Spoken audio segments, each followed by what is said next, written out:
Hello बच्चों, स्वागत है आपका एक बार फिर से अपने YouTube channel O2 and digital education पर। मैं संदीप नागर और आज लेकर के आया हूं बच्चों मैं आपके लिए क्लास 12 फिजिक्स के चैप्टर नंबर 4 मूविंग। आपका इसमें ये जो हमारा चैप्टर नंबर 4 है मैग्नेटिक इफेक्ट ऑफ करंट, इसका एक टॉपिक है हमारा मूविंग कॉइल गैल्वेनोमीटर। तो मूविंग कॉइल गैल्वेनोमीटर के बारे में आज हम यहाँ डिस्कस करने वाले हैं। प्यारे बच्चों, मूविंग कॉइल गैल्वेनोमीटर में एक जब इसको हम प्रिंसिपल इसका लेकर के चलते हैं तो यहाँ एक टॉपिक आता है आपका टॉर्क। तो इससे पहले हम टॉर्क के बारे में डिस्कस करेंगे। तो चलते हैं। आप यहाँ अगर देखें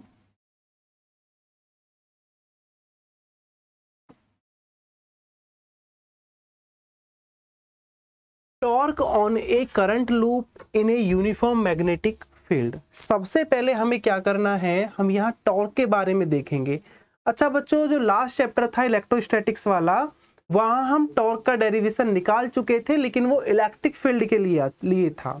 जो हमने निकाला था tau is equal to PE sine theta, वो था इलेक्ट्रोस्टैटिक्स के लिए। अब यही अगर हम मैग्नेटिक फील्ड की बात करते हैं तो मैग्नेटिक फील्ड में अगर हमको टॉर्क निकालना है तो आप कैसे करेंगे। इसके लिए प्यारे बच्चों हम कंसीडर करके चलते हैं कि हमारे पास, हमने कंसीडर किया कि एक रेक्टेंगुलर कॉइल है PQRS। क्या हमने किया, PQRS, जो कि सस्पेंडेड है। कहाँ सस्पेंडेड है, एक स्ट्रॉन्ग मैग्नेटिक फील्ड, एक ऐसे रीजन में वो सस्पेंडेड है जहां पर मैग्नेटिक फील्ड क्या है, स्ट्रॉन्ग है। ठीक है, तो इसमें क्या होता है कि अगर आप इस रेक्टेंगुलर कॉइल की कोई एक साइड लेकर के चलते हैं तो उस साइड पर टू इक्वल और अपोजिट फोर्स एक्ट करते हैं।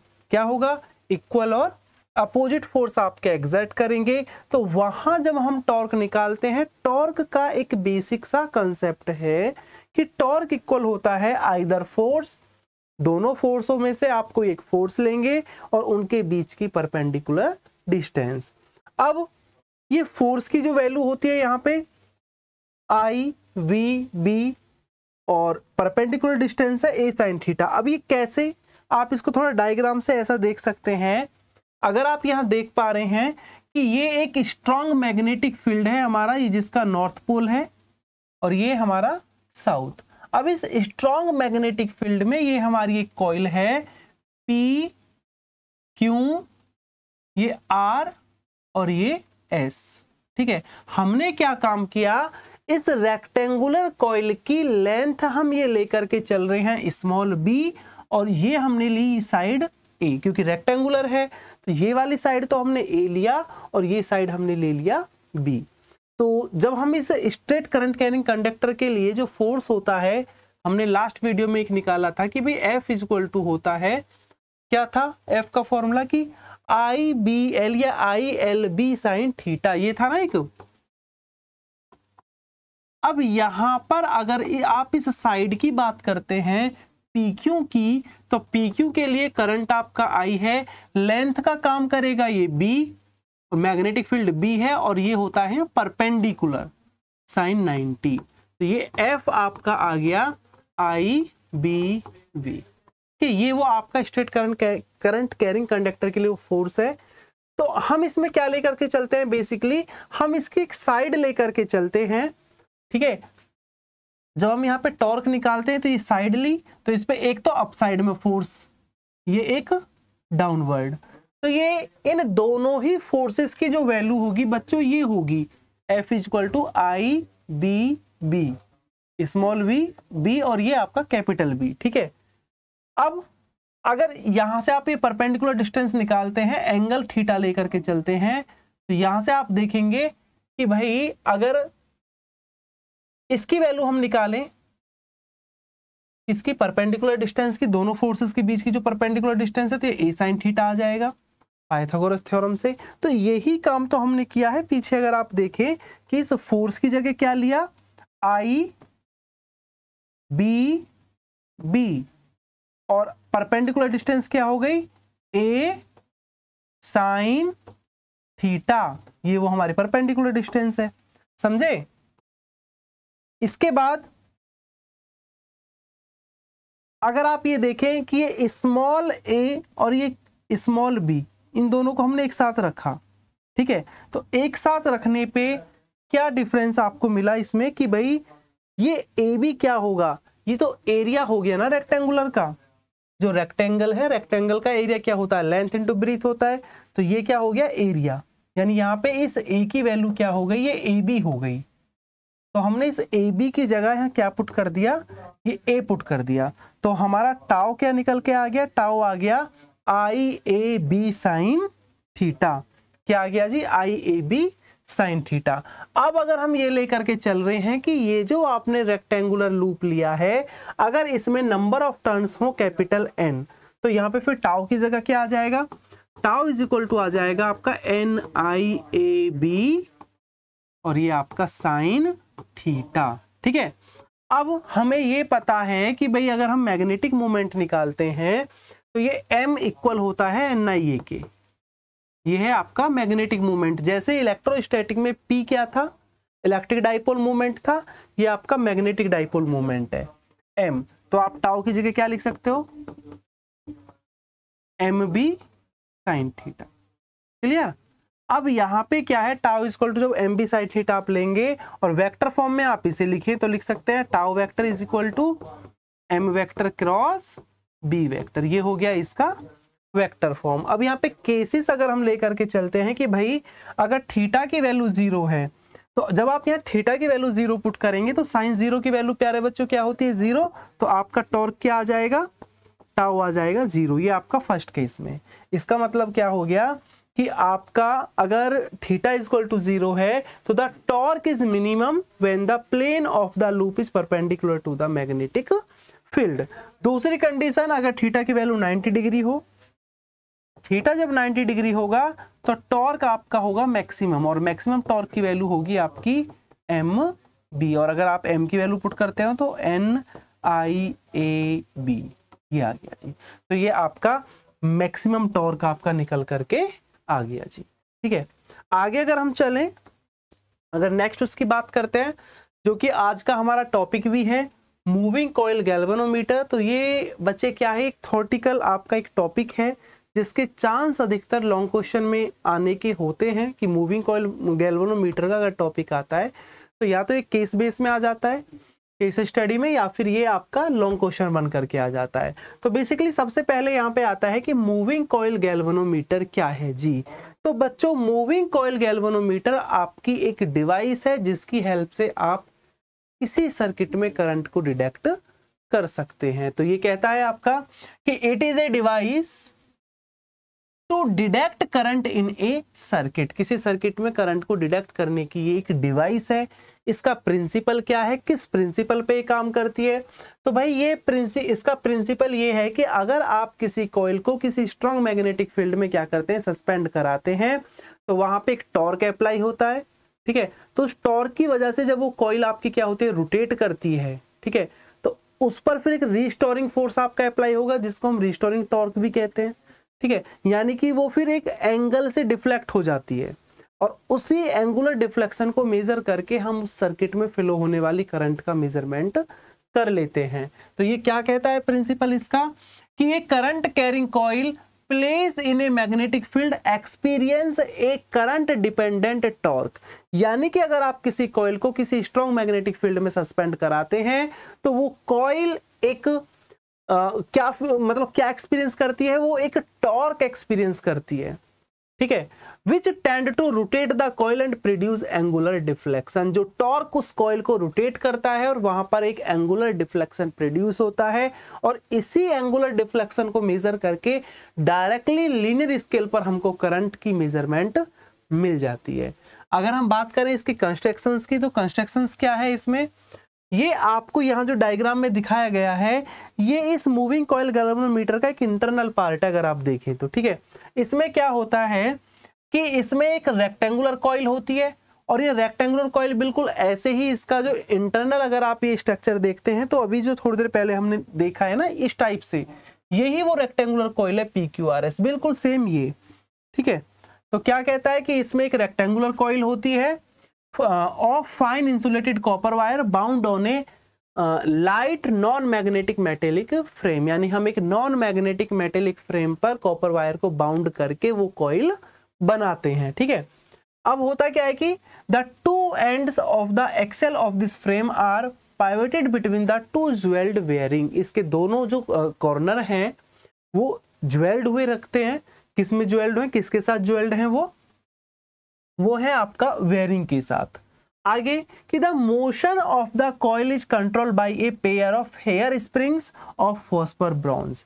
इस कॉइल के मोशन को जो कंट्रोल करता है वो फॉस्फर ब्रॉन्ज की दो स्प्रिंग होती है जो इसकी कॉइल के मोशन को कंट्रोल करता है जी। ठीक है, इसके बाद एक लाइट एल्युमिनियम पॉइंटर होता है, ये जी अगर आप देख पा रहे हैं ये वो पॉइंटर है जो कि लीनियर स्केल पर करंट की वैल्यू बताता है। ठीक है, तो एक light aluminium pointer attached to the coil measure its deflection of suitable scale. ये है वो आपका स्केल, यानी कि आपकी कॉइल कितना एंगल डिफ्लेक्ट कर रही है इस चीज को आपका ये पॉइंटर इंडिकेट करता है।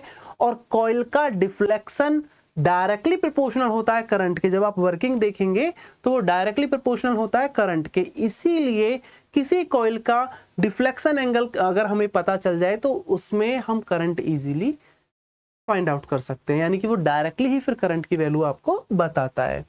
आगे the coil is symmetrically placed between the two cylindrically pole pieces of a strong permanent horseshoe magnet. Coil क्या होती है, एक परमानेंट हॉर्सशू मैग्नेट के बीच में होती है। क्यों, क्योंकि हमें कॉइल को सस्पेंड कराना है एक स्ट्रॉन्ग मैग्नेटिक फील्ड में, और उस स्ट्रॉन्ग मैग्नेटिक फील्ड के लिए हम यूज करते हैं एक हॉर्सशू मैग्नेट। अगर आप ये देखें कि ये वो हॉर्सशू मैग्नेट है, नॉर्थ पोल, ये साउथ पोल, ये आपका कॉइल का इंटरनल स्ट्रक्चर है। ठीक है, इसके आगे अगर हम देखें इसकी वर्किंग की, अगर हम बात करते हैं कि मूविंग कॉइल गैल्वेनोमीटर का वर्किंग क्या है, तो भाई हमने क्या करना है इसमें कि since the field is radial the plane of the coil always remains parallel to the field B vector. यानी कॉइल का जो, अगर आप यहां देखते हैं कि जो कॉइल हमेशा क्या रहती है, पैरेलल, किसके parallel, field vector B vector के। तो यहाँ पे जो फोर्स होता है on sides P S and Q R. अब आप कहेंगे पी एस और क्यू आर क्या है, जो पीछे हमने एक रेक्टेंगुलर कॉइल बना रखी है ना पी क्यू आर, ये उसी की साइड है। तो पी एस और क्यू आर पर आपके equal and opposite force apply होंगे, और इन इक्वल और अपोजिट फोर्सेस की वजह से वहां पर टॉर्क जनरेट होगा, और उस टॉर्क की वैल्यू क्या होगी, tau is equal to N I A B sine theta. क्योंकि यहाँ पे थीटा हम 90 लेके चलेंगे तो थीटा क्या होगा 90 डिग्री, तो क्या हो गया एन आई ए बी, ये आ गया टॉर्क। अब ये टॉर्क आपका इक्वल होता है, जो टॉर्क आपका निकल के आया है एन आई ए बी, ये टॉर्क आपका इक्वल होता है रीस्टोरिंग टॉर्क के। किसके जी, रीस्टोरिंग। अब रीस्टोरिंग टॉर्क क्या होता है, टाउ रीस्टोरिंग। रीस्टोरिंग का मतलब क्या है बच्चे, आप अगर किसी रोप वगैरह को अगर ऐसे ऐंठा लगा रहे हैं और जैसे आप वो छोड़ेंगे तो जितना रस्सी ऐंठे उतना ही वो फिर क्या होगी, रिवर्स डायरेक्शन में मूव करती है ना। किस चीज को अगर आप ऐसे ऐंठ रहे हैं, छोड़ने पे वो वापस जाती है।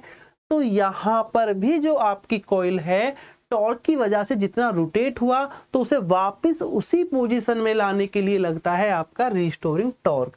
और ये रीस्टोरिंग टॉर्क डायरेक्टली प्रोपोर्शनल होता है एंगल ऑफ डिफ्लेक्शन की, आपकी कॉइल कितने एंगल से डिफ्लेक्ट हुई है। अब अगर हम ये प्रोपोर्शनल साइन यहाँ पे हटाना चाहें तो आपका रीस्टोरिंग टॉर्क इक्वल हो जाएगा किसके, के अल्फा के। अब यहाँ पे के क्या है, आपका एक कांस्टेंट है, प्रोपोर्शनल कांस्टेंट, जिसको हम टॉरिजन कांस्टेंट बोलते हैं। क्या बोलते हैं जी, टॉरिजन कांस्टेंट ऑफ द स्प्रिंग।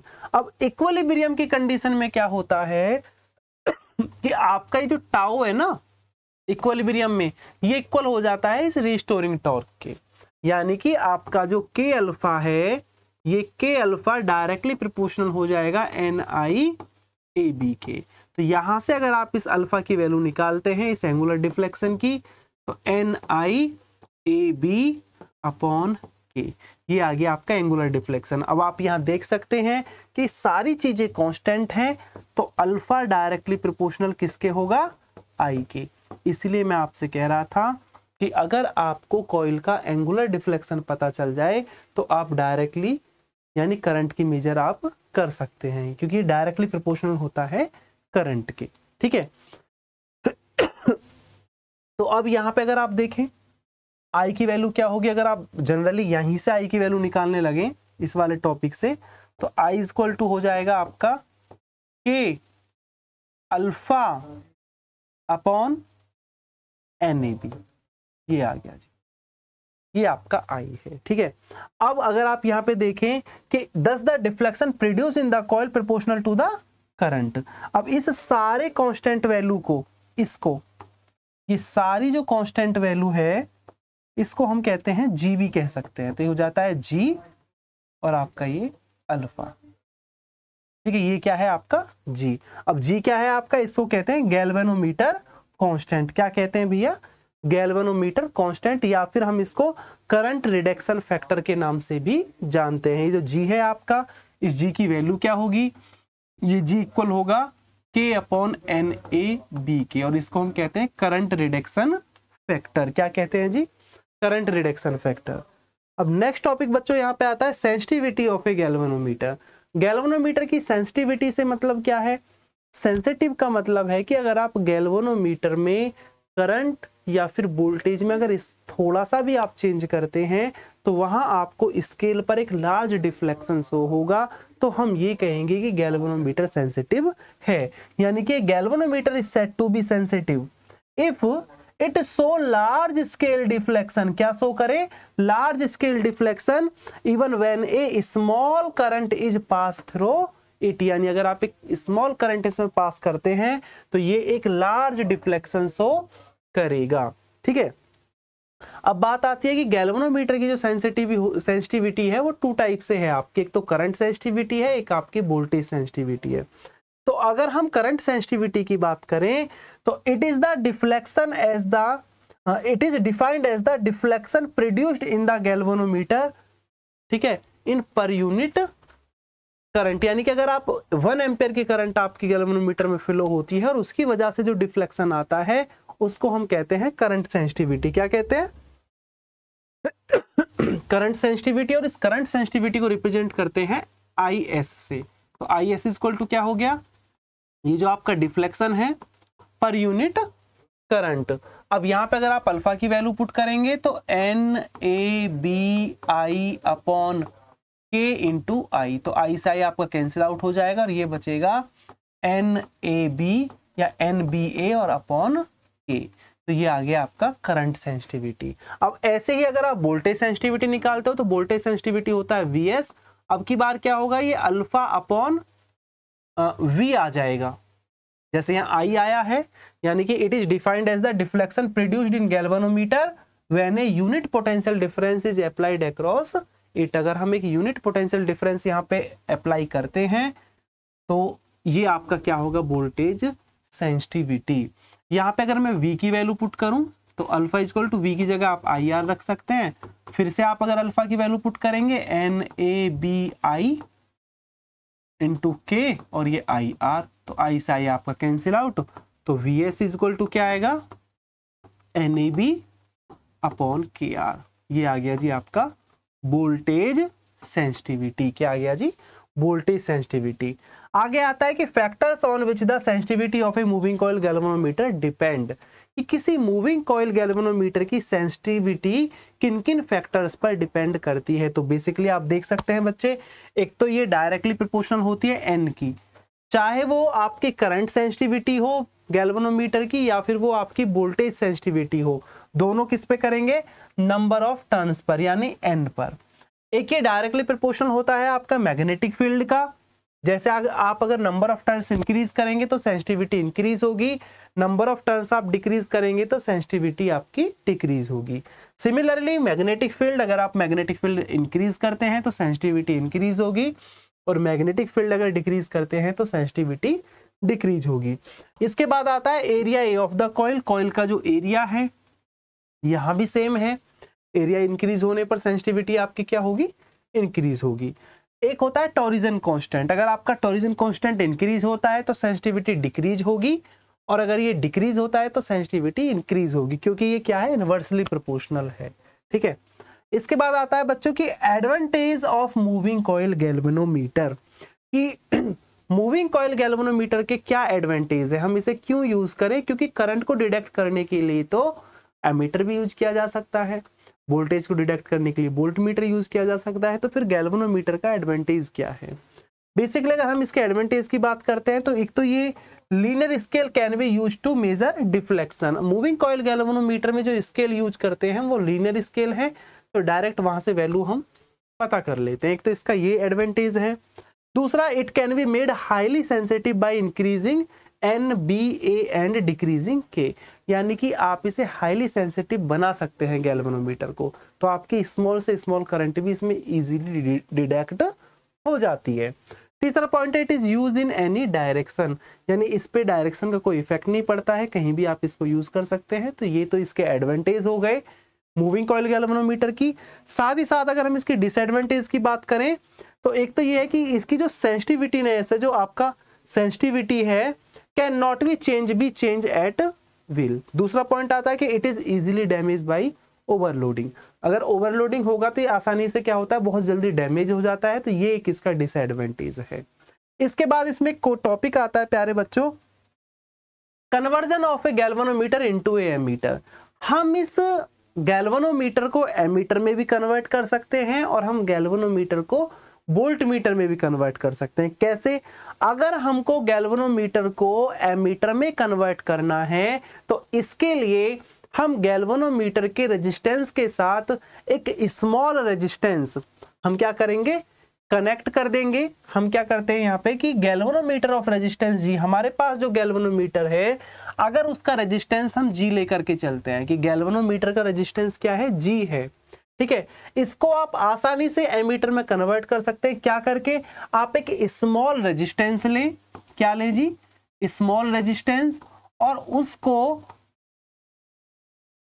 इस जी के साथ पैरेलल में कनेक्ट कर दें, ठीक है। यानी अगर गैल्वेनोमीटर को एमीटर में कन्वर्ट करना है तो एक स्मॉल रेजिस्टेंस लेकर के गैल्वेनोमीटर के रेजिस्टेंस के पैरेलल में कनेक्ट कर देते हैं। इस स्मॉल रेजिस्टेंस को हम कहते हैं बच्चों संट, यानी कि संट हम लगा देते हैं। तो इस संट लगाने से क्या होता है, आपका गैल्वेनोमीटर एमीटर में कन्वर्ट हो जाता है। अब क्वेश्चन ये आता है कि इस स्मॉल रेजिस्टेंस की अगर वैल्यू हमें फाइंड आउट करनी हो तो क्या फॉर्मूला होगा। अगर आप ये ले कि स्मॉल रेजिस्टेंस क्या है, एस है, तो इस स्मॉल रेजिस्टेंस की वैल्यू होनी चाहिए S is equal to I G upon I minus के आई जी और मल्टीप्लाई बाई जी। यहाँ पे आई जी क्या है, ये गैल्वेनोमीटर में फ्लो होने वाली करंट है।